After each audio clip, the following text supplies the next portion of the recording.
Hello everyone, we will continue our study today. Students, today we will learn class 6 NCERT chapter name is Understanding Diversity. आज हम लोग understanding diversity पढ़ेंगे. इससे पहले understanding diversity से मैंने एक वीडियो बनाया है, उसे भी आप जरूर देखें और अपने नॉलेज को इंक्रीज करें. सो स्टूडेंट्स, वीडियो को स्किप ना करें, पूरा वीडियो देखें और अपने नॉलेज को बढ़ाएं. ओके, आज हम लोग जानेंगे. इससे पहले मैंने वीडियो में positive aspects of diversity, meaning of diversity, इसके साथ साथ उसके जो कैरेक्टर्स हैं डाइवर्सिटी के, उससे मैंने आपको अवगत कराया था. आज मैं reason for diversity in India, इसके साथ साथ कुछ मैं केस स्टडी पर भी अध्ययन करूंगा और आपको बताऊंगा. सो स्टूडेंट्स, आप वीडियो को देखते रहें.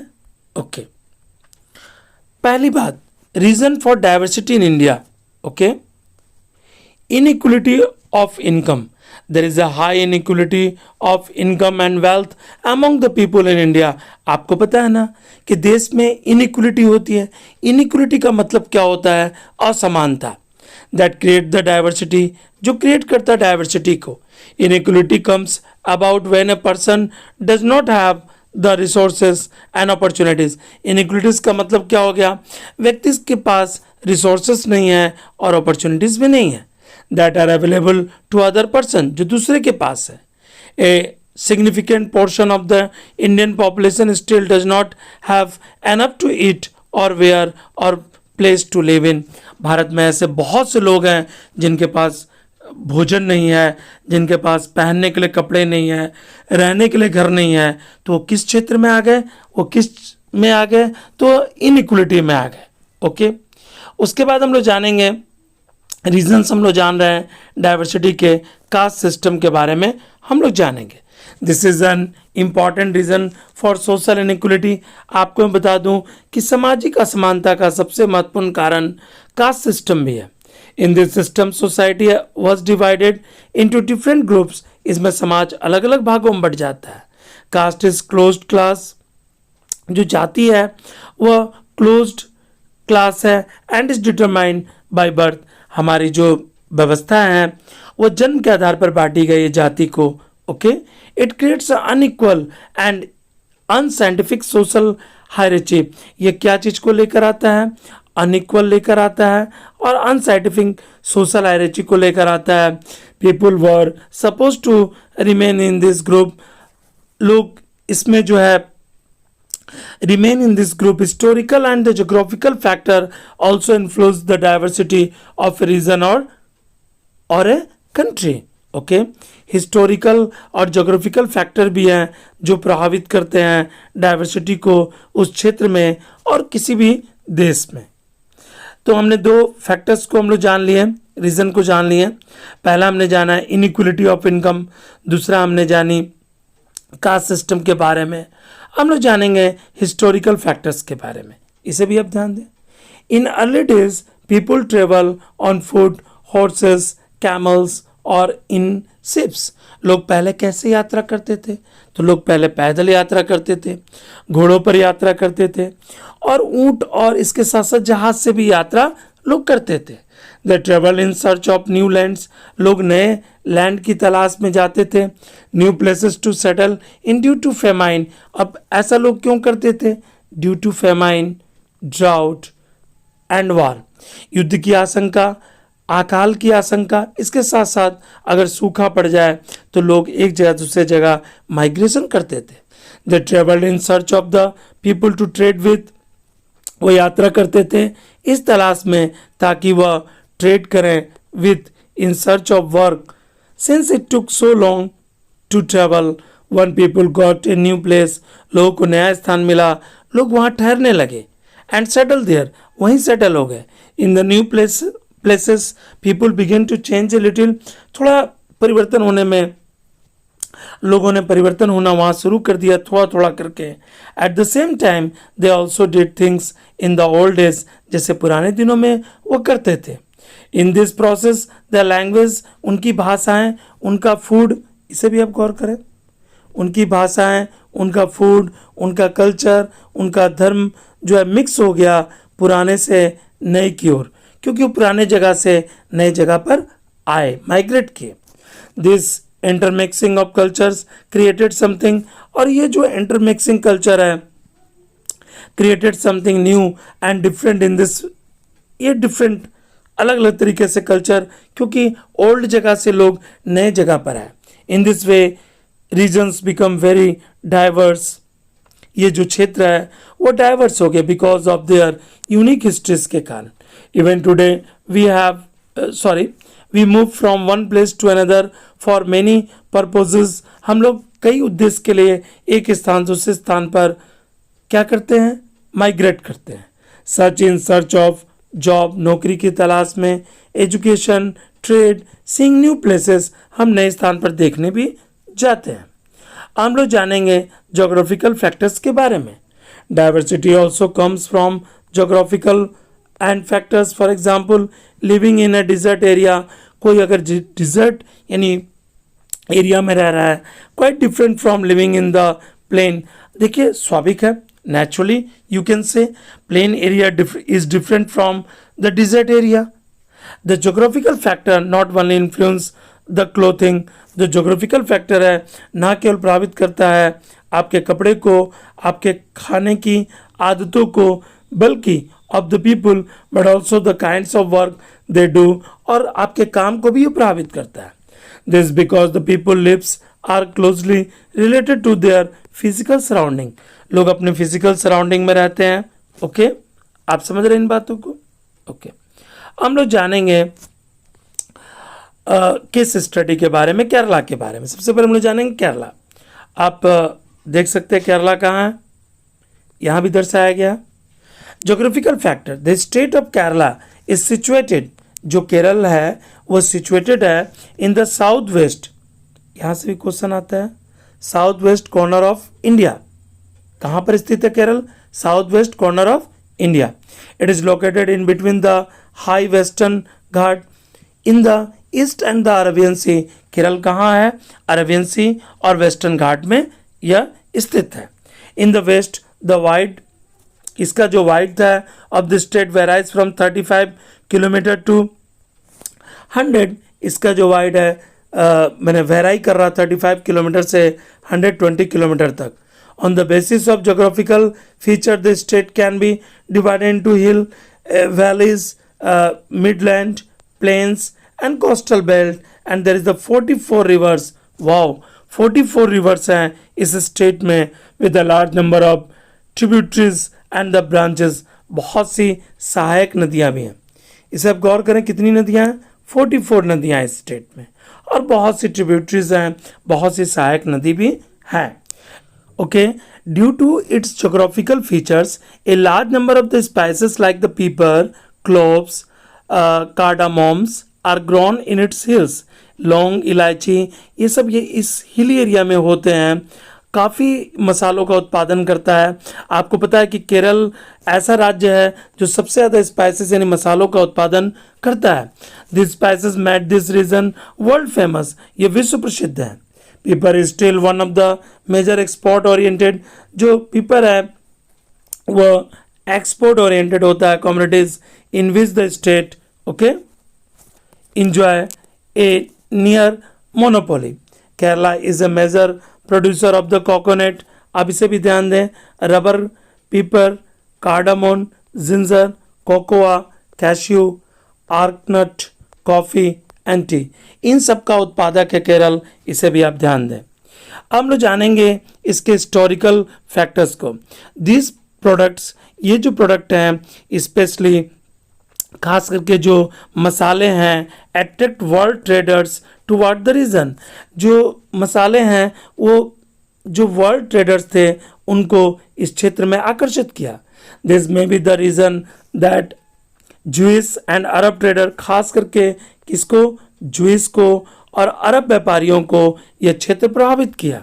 Okay, came here at first followed by the apostle of Christ saint Thomas about 2000 years ago, वो यहाँ आए थे। Okay, Thomas, saint Thomas is believe to be the father of the Christianity in India. Sir Thomas को यानी उनको father कहा जाता है क्रिश्चियनिटी इन इंडिया का। Okay, many Arab trader also came and settle here, बहुत से अरब व्यापारी भी यहाँ आकर सेटल हुए। वास्को डिगामा का नाम तो आप सुने ही होंगे, पुर्तगीज नेविगेटर थे जिन्होंने खोज की थी, discovered the sea route of India from Europe. Okay, आप ध्यान दें वास्को डिगामा के बारे में। वास्को डिगामा कौन थे? पुर्तगीज नेविगेटर थे, पुर्तगीज यात्री थे जिन्होंने खोज किया था समुद्री रूट का भारत में, यूरोप से आते आते उन्होंने भारत की खोज की। He landed with is the ship at Calicut, वह कहाँ उतरे थे? कालीकट पर। कब? 1498 में। हम लोग जानेंगे इसके effect of this factors on diversity, इसका किस तरह से प्रभावित करता है डाइवर्सिटी। ओके, इसे भी आप गौर करें। Due to the above historical factor or influences, the people of Kerala practices different religions such as the Judaism, okay, Islam, Christianity, Hinduism and Buddhism। ये कई धर्म इससे प्रभावित होते हैं। Kerala is the home of many colourful festival, आपको पता है कि केरल में कई कलरफुल फेस्टिवल मनाए जाते हैं। Most of them are inspired by Hindu, बहुत से हिंदू लोग इससे इंस्पायर्ड होते हैं। मैथोलॉजी, खास करके जो ओनम है, Onam is the most important festival of Kerala. This is the linked with the, यहाँ किससे जुड़ा हुआ ओनम, इसे आप जान लें, द हार्वेस्ट सीजन। ओनम जो है वो किससे जुड़ा हुआ है? हार्वेस्ट सीजन से जुड़ा हुआ है, इसे भी आप गौर करें। The main Christian festival are Christmas and Easter, यहाँ मनाया जाता है। Maramon convention, okay, Maramon convention is the biggest gathering of Christian in Asia. ये जो प्लेस है यहाँ पर क्रिश्चियन लोग काफ़ी इकट्ठा होते हैं। द फिशिंग नेट्स, यहाँ पर जो मछली भी पकड़ी जाती है, and the utensil used in the frying here are called cheena. ये एग्जाम में पूछा जाएगा, इसे आप गौर करें। ओके, इसको चीना वाला कहते हैं, चीना vala, and cheena chatti respectively. It is believe that the word cheen could have come from China. ये जो चीना वाला है, ये शब्द जो है चीन जो है वह चाइना से निकल कर आया। आप देख सकते हैं ओनम फेस्टिवल दिखाया गया है। अब यहाँ देख सकते हैं Chinese fishing nets and vessels. Okay, हम लोग जानेंगे जम्मू और कश्मीर के बारे में, उसके जोग्राफिकल फैक्टर्स के बारे में। The state is situated between 32 degree 15 north and 37 degree 5 north and 72 degree 35 east में यह स्थित है, इसे भी आप गौर करें। Okay, and 83 degree 20 east. Geographically Jammu Kashmir and Ladakh, here we shall mainly focus on the Ladakh के बारे में हम लोग यहाँ चर्चा करेंगे। लद्दाख बहुत अच्छा प्लेस है, region of the state. Ladakh जो डिजर्ट है in the mountain in the eastern part of Jammu, ये जम्मू के किस भाग में है? ईस्टर्न पार्ट में, इसे भी आप गौर करें, कश्मीर में। This region does not receive any rain but it covered with the snow almost the whole year. ये पूरे साल भर यहाँ बर्फ जमी रहती है। So there is a little possibility of agriculture, यहाँ एग्रीकल्चर की कम संभावना है।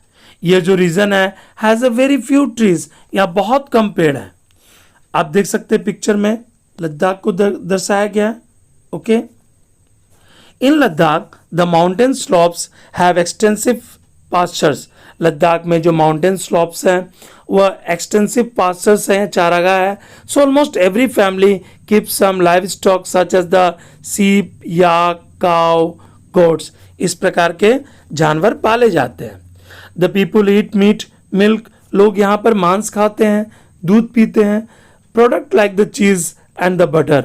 ओके, आपको बता दूं मैं कि जो पश्मीना ऊल है, यहाँ से क्वेश्चन पूछे जाएंगे। पश्मीना जो ऊल है फ्रॉम द सीप, जो भेड़ से प्राप्त होता है, is the main source of income for the people. यहाँ के लोगों का जो सबसे बड़ा स्रोत है पश्मीना ऊल की बनी हुई सालें, आप अक्सर देखते होंगे। Okay, the wool gives a high return. The people in Ladakh sell this wool to traders from Kashmir. यहाँ व्यापार होता है ऊन का। यह ऊन किससे निकाला जाता है? पश्मीना ऊल जो निकाले जाते हैं वो भेड़ों से निकाले जाते हैं। हम लोग जानेंगे इसके हिस्टोरिकल फैक्टर्स को। Ladakh was considered as a good trade route, यहाँ बहुत अच्छा व्यापार होता था। There were many passes through, यहाँ बहुत दर्रे थे, which caravans of trader travel to the today's Tibet. आप कह सकते हैं यहाँ से लोग तिब्बत जाते थे। ओके, दिस कारावंस जो होते थे carried various item such as textile, spices, raw silk, carpets, and with them Ashoka introduced Buddhism to Kashmir in the 3rd century BC। आपको पता है ना कि अशोक ने इंट्रोड्यूस किया था बुद्धिज्म को कश्मीर में 3rd century BC में। This was the later strength by Kanishka Buddhism. बाद में कनिष्क ने इसे आगे बढ़ाया। Reach Tibet via Ladakh, that is the called little Tibet, हम लोग इसे कहते हैं लद्दाख को। Okay, Islam came to Kashmir during 13, इस्लाम कश्मीर में कब आया? 13वीं शताब्दी में आया। एंड 14th century AD ज़लाउद्दीन, इसे के प्रोनाउंसिएशन को आप देख लेंगे, Zalauddin was the most famous Muslim ruler of Kashmir, Zain ul Abidin. Okay, इसका प्रोनाउंसिएशन। ओके, कब? 1420 से 70 में ये शासन किए थे। Effects of this factor on diversity, अब किस तरह से डाइवर्सिटी का यह क्षेत्र प्रभावित करता है, इसे भी आप गौर करें। The above historical factor are responsible for the existence of different region in Ladakh. The people in Ladakh practice Buddhism, Islam, Hinduism and Christianity. यहाँ पर कौन कौन धर्मों का पालन किया जाता है? बुद्धिज्म, इस्लाम, क्रिश्चियनिटी और इसके साथ साथ हिंदुज्म भी। Hindu, Muslim, Sikh, Buddhism fair and festival are celebrated here. यहाँ बहुत से त्यौहार मनाए जाते हैं, हिंदू के, मुस्लिम के, सिख के और बुद्ध के, with full enthusiasm. Ladakh has a rich tradition of song and poem. Ladakh की अपनी विशेषता है, अपने रीति रिवाज हैं, अपने गीत हैं, अपनी कविता हैं। Okay, Muslim and Buddhist both performing and sing local version of the Tibetan national epic the Kesar Saga। इसे भी आप गौर करें, यहाँ से क्वेश्चन पूछे जाएंगे कि केसर सागा क्या है? तिब्बतियन नेशनल इपिक है। Okay, however these historical and geographical factors are connected to each other। इसके ऐतिहासिक, इसके भौगोलिक जो फैक्टर हैं वो जुड़े हुए हैं। For example, it was the geographical factor that encourage the people to Kerala to cultivate spices and take traders to the region। देखिए, केरल का जोग्राफिकल फैक्टर क्या है कि वहाँ मसालों का खेती होता है और इस क्षेत्र से लोग जुड़ते चले जाते हैं। Similarly the special geographical location of Ladakh gives favourable condition. खास करके आप देखें तो स्पेशल जोग्राफिकल जो लोकेशन है लद्दाख का, वो आपको एक फेवरेबल कंडीशन प्रदान करता है भेड़ बकरियों को पालने में, प्रोड्यूसिंग पश्मीना उल, और यहाँ पर पश्मीना उल का उत्पादन करने में। Okay, this attracted a large number of buyers and traders. इसे बहुत से व्यापारी आकर्षित होते हैं। It was also considered a good trade route. इसको गुड ट्रेड रूट भी कहा जाता है। क्यों कहा जाता है? Because it had many passes through which caravans travel to region like that Tibet. आप कह सकते हैं यह बहुत से पासेस हैं जहाँ से बहुत से यात्री यात्रा करते हैं इस क्षेत्र में, जैसे Tibet. In this way history and geography are often tied in the cultural life of region. इस तरह से हम कह सकते हैं कि इतिहास और ज्योग्राफी इस क्षेत्र से काफ़ी जुड़े हुए हैं। Okay, we have seen that Ladakh and Kerala have different geographical features, but history of both regions has similar cultural influences। देखिए, लद्दाख के बारे में हमने पढ़ा, हमने केरला के बारे में पढ़ा, उसके जोग्राफिकल, उसके हिस्टोरिकल, कहीं ना कहीं ये क्षेत्र में सिमिलर कल्चरल इन्फ्लुएंस होते हैं। आप देख सकते हैं कारावंस किस तरह से यात्रा करते थे लद्दाख में। ओके, हम लोग जानेंगे India unity in diversity. Okay, यहाँ से आपको पैराग्राफ लिखने भी आता है या इसे लिखने भी आता है। डाइवर्सिटी और the different types of people who belong to different region, cultural, religious background help to makes India very interesting.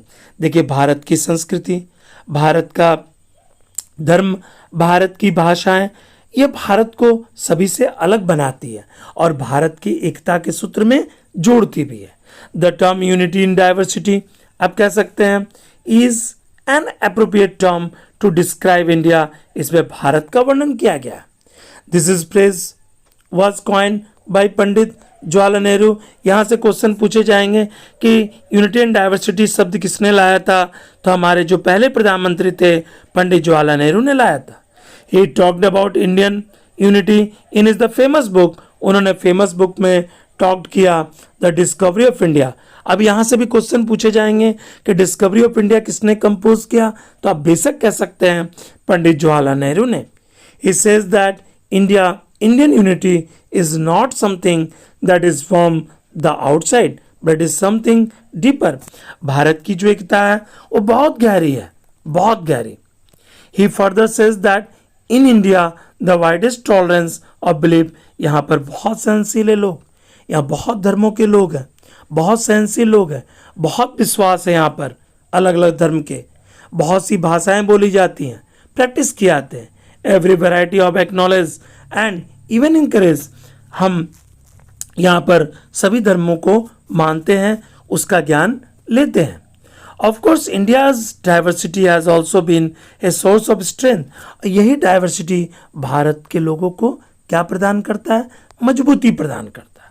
During India's freedom struggle man and women from different linguistic, हमारी भाषाएं अलग थी, हमारे धर्म अलग थे, फिर भी हमने सभी लोगों ने मिलकर देश की आज़ादी के लिए लड़ाई लड़ी।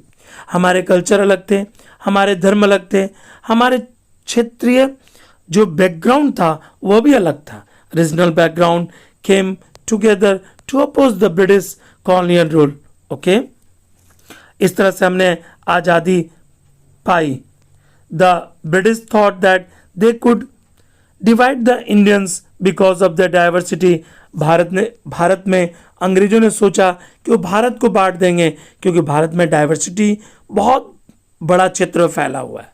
रूल देम, और शासन करेंगे। Okay, the people of India showed all the time that they could be different and still get United in it.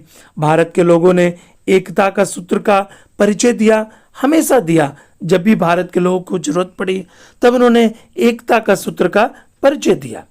People from every walk of life plan together, प्रत्येक क्षेत्र के लोगों ने काम किया together and went to jail, साथ साथ jail, आज़ादी की लड़ाई में वो साथ साथ जेल गए during the national freedom movement में। Okay, poems, songs, place and symbol served as the constant reminder of our country rich tradition. हमारी कविताएं, हमारे गीत, हमारे नाटक, ये प्रतीक हैं, ये रिमाइंडर करते हैं देश के रिच ट्रेडिशन के बारे में, देश के रिस्पेक्ट के बारे में, फॉर डाइवर्सिटी के बारे में। उदाहरण के लिए फॉर एग्जाम्पल इंडियन फ्लैग को ही आप देखें, भारतीय झंडा was used as a symbol of protest against the British rule by the people of the whole country. भारतीय झंडा किसका प्रतीक है? भारत का प्रतीक है, शांति का प्रतीक है, हरियाली का प्रतीक है, न्याय का प्रतीक है। Okay, the following song was sung after the Jallianwala Bagh massacre in Amritsar. Okay, तो अमृतसर में जलियांवाला बाग हत्याकांड हुआ था। इनमें large number of the unnamed and innocent people were killed by the British, जहाँ पर बहुत से लोग मारे गए थे। किसके द्वारा? ब्रिटिश के द्वारा मारे गए थे। ये कब हुआ था? 1919 में। ओके, 13 अप्रैल 1919 को जलियांवाला बाग हत्याकांड हुआ था। ओके स्टूडेंट्स, आपने वीडियो कंप्लीट कर ली। यदि आपको वीडियो पसंद आया तो वीडियो को लाइक, शेयर और सब्सक्राइब करना ना भूलें। वीडियो देखने के लिए धन्यवाद।